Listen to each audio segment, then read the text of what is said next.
So today I'm at a Jeep Dodge Ram dealership because Stellantis is struggling more than just about any other manufacturer right now in the car market. And throughout this video, I'm going to show you a lot of these vehicles. I'm going to show you what they're being sold for and what these dealers are paying for a lot of these vehicles. And I want to start off with this, and I think this is one of the biggest problems that you're going to see for Stellantis. And it's not just this vehicle in particular, it's what this vehicle represents. And what I'm talking about is image and direction and identity. Identity is probably the best word for it, but this is a Jeep Grand Cherokee, and I want to show you what it is. It's a 2025 Jeep Grand Cherokee Summit Reserve, top trim, but the price, $76,000. That's at this dealership.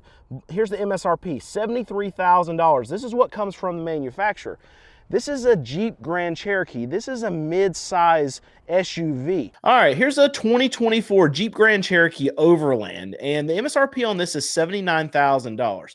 Invoice price is very, very, very close. It's $77,553. I want to scroll down here and show you the days on the market for this. It's 442 days.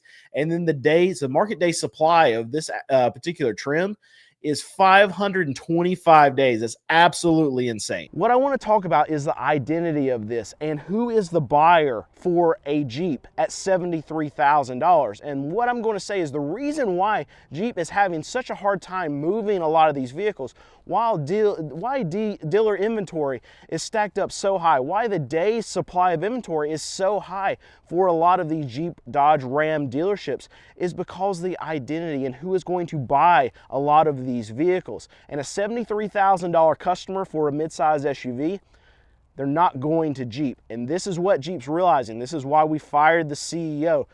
I say fired, he resigned, but you know what? He was leaning on the door, they kicked him out, right? Really, I think the board really pushed him out. I think this is why they're going to a new direction. It's just because it's not working. They wanted to go towards these high margin, high price products, and they found out very quickly that they can't do it, but it's still going to take time for them to change. But I want to show you another identity crisis through here.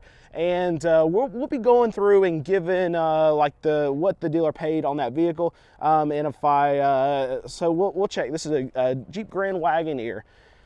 This is the Obsidian package, 4x4, and the price on this is $107,000. All right, right here we have a 2024 Jeep Grand Wagoneer, and MSRP on this one's $111,000. That just makes me sick just saying that out loud. Invoice price, very, very close to the actual MSRP. You can see that they're not making very much money on this vehicle. They've got to figure out how to make it on the back end. Nobody's buying it, so they've had to make MSRPs very close to invoice price. Invoice is $109,000. But here we go. This particular vehicle that you're looking at, 200 days on the market, 209 days on the market, and then market day supply, absolutely insane. 405 days. And there should be there's no secret why this is happening, right? It's because it's $111,000 Jeep. So if you want to check out invoice pricing just like this, check out the link in my description below. Doesn't cost you a thing. You put one in and find out what it is. And this is another example, just like that Jeep Grand Cherokee that I just showed you, where identity is not what, Jeep has always been. When you think about Jeep, what do you think about? Well, I think about this right here. I think about a Wrangler. I think about rugged. I think about simple. I think about tough. I think about something I'm going to drive through the mud. And what's happened is we've gone to Grand Wagoneers. We've gone to Grand Jeep Cherokees that are $73,000, that are $107,000, that people that are Jeep customers, that are loyals, well, they're out now, right? Because even if they wanted to buy a Jeep Grand Cherokee for their family, the ones that used to be like $25,000, $30,000, and now a few years later, they want to upgrade to their next new Jeep Grand Cherokee, and then they're looking at price tags of $60,000, $70,000, $50,000 even for the lower trims. Then they're like, no, why would I do that? Where am I going to go? Well, I'm going to go to Toyota. I'm going to go buy a Honda, and I'm going to go pay in the 40s for something that has higher reliability than what the new Jeeps have. And this is we'll show you another problem that that Jeep's experiencing right now, and that's these Gladiators. And one thing I want to look for is I want to look for the Gladiator S, because they've actually changed, because they know how much of a problem they've had. They actually changed the MSRPs for the new 2025s, and they lowered them. So this is the Sport. This is exactly the one that I wanted to find. So this is a 2025 model, and the price on this is $43,000. Now this one must have some add-ons. I want to see if they have another Sport that has a lower MSRP on it. Let's see here. Nope, this one's also $43,000. Sorry to turn you around, but we got another one over here. This one's also $43,000. And what's interesting for me is the actual 2024s that they have, the new 2025s that they have released. The MSRPs on those were supposed to be 40 grand. And here's another Sport right here. Let's check this out. I wonder if they have some additional things. Yep. There's another $43,000, but here's their base price. It's $38,000, and that's probably more of what we need to look at. But they issued new MSRPs on a lot of these 2025s to lower them down to somewhere around 40 grand. And you see the base price of $38,000, and then they're going to have some stuff that they put on the factory, some accessories or whatever. But this is just coming out of Jeep saying that, okay, we know that Gladiators, they're a problem right now. We know that a lot of these Gladiators we can't move. So it's been rare in the last few years that we've had a manufacturer come out and say, okay, we're charging too much. These dealers can't move them at this price, so we've got to lower them. So what a lot of these dealerships have had to do on their older stock, the 2024s, and this dealership right here that I'm walking on right now, they did have a lot of 2024s a few weeks ago.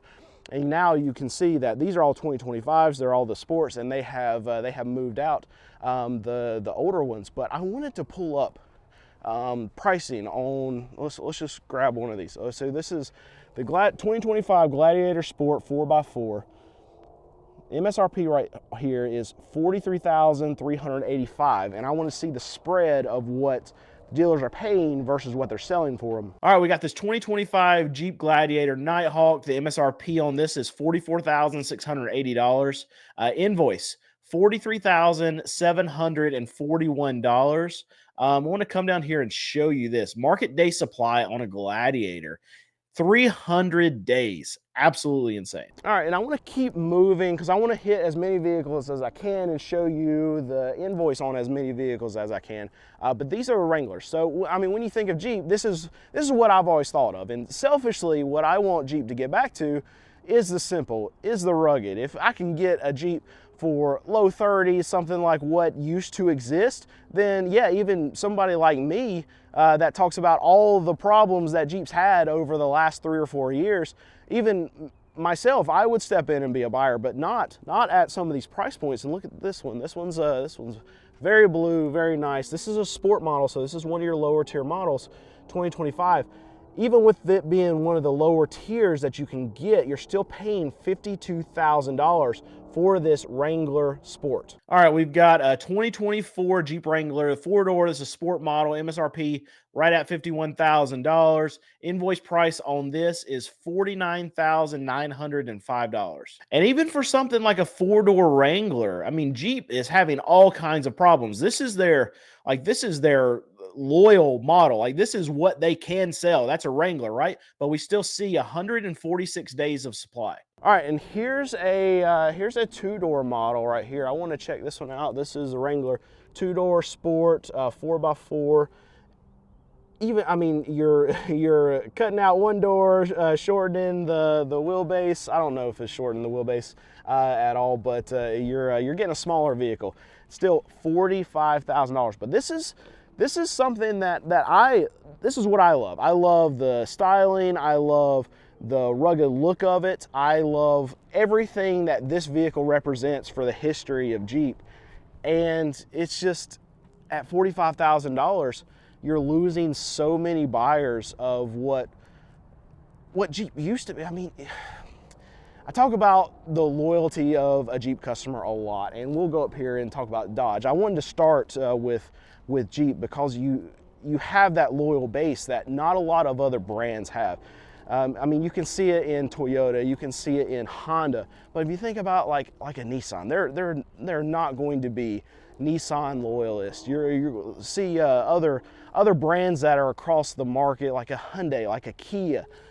That's not something that they've been able to obtain. They don't have this base, this history of consumers, and that's something that Jeep has had, and then they've lost it. And this is why you can see their sales fall off. This is why you can see a lot of these dealerships, even though they're starting to sell down some of them. This is a dealership I check a lot, and 3-4 months ago, there wasn't a parking space over here. They were putting new vehicles way down towards where they even had service. And now we're seeing that, okay, probably they're turning down some allocations.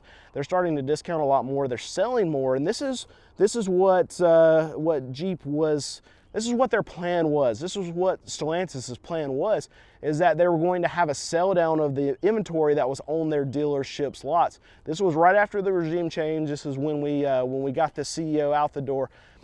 This was their plan, and this is a way for them to try to keep their prices a little bit higher. But here's the thing.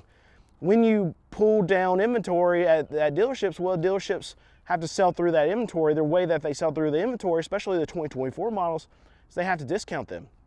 This is a dealership problem, and this is why you see that Stellantis dealership is they have some of the least trustability. Is that even a word? The least trust that they're going to have with their manufacturer. They do dealer surveys every few months or so to see what's the most trusted brands to own a dealership through, and Jeep, Dodge, and Ram right now is at the bottom of the list, and that's because of what the brand has chosen to do, and now what the brand has stuck all these dealers with. So they have all of these $110,000, $120,000 Wagoneers sitting around these lots, and it's on the dealership now to bear the burden of selling through the stock. And really, there's incentives that are coming from Jeep, Dodge, and Ram. Yeah, that's helpful. There's special interest rates that are coming from them. Yeah, that's helpful, but not in a massive, meaningful way. And a lot of these dealerships have been crying to the manufacturer, crying to Stellantis, saying, look, I mean, if you want us to sell through a lot of these 2024s that are sitting on our lot, you got to help us out.